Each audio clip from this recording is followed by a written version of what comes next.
অস্ট্রেলিয়ার বিপক্ষে টি-20 সিরিজে চরম হতাশার মুখে পড়েছে বাংলাদেশ।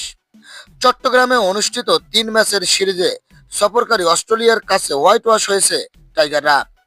শেষ ম্যাচে 7 উইকেটের জয় তুলে নিয়ে 3-0 ব্যবধানে সিরিজ নিজেদের করে নিয়েছে সফরকারী অস্ট্রেলিয়া। দর্শক, সিরিজ জুড়েই ব্যাটিং, বোলিং ও ফিল্ডিং 3 বিভাগেই বাংলাদেশের পারফরমেন্স ছিল প্রশ্নবিদ্ধ। দ্বিতীয় টি-20তে লড়াই করেও মাত্র 7 রানে হারতে হয়েছে টাইগারদের, যার ফলে এক ম্যাচ হাতে রেখেই সিরিজ নিশ্চিত করেছে অজিরা। তৃতীয় ও শেষ ম্যাচে টসে জিতে আগে ব্যাটিং করার সিদ্ধান্ত নেয় স্বাগতিক বাংলাদেশ। তবে ব্যাটসম্যানদের ব্যর্থতার বড় সংগ্রহ করতে পারেনি স্বাগতিকরা। জবাবে অস্ট্রেলিয়ার অধিনায়ক মিশেল মার্শ ঝড়ো হাফ সেঞ্চুরি করে সহজেই দলকে জয়ের বন্দরে পৌঁছে দেন।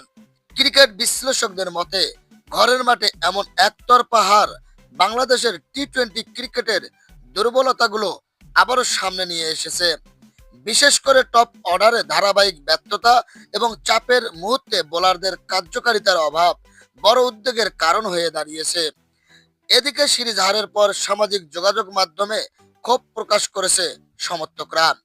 সামনে আন্তর্জাতিক সূচি আরো কঠিন হওয়ায় দ্রুত ঘুরে দাঁড়ানোর চ্যালেঞ্জ এখন বাংলাদেশ দলের সামনে। তো দর্শক, আপনাদের কাছে কি মনে হচ্ছে বাংলাদেশের কোন জায়গায় পরিবর্তন করা দরকার? অবশ্যই জানাবেন ভিডিওর কমেন্টস বক্সে। সকলকে ধন্যবাদ।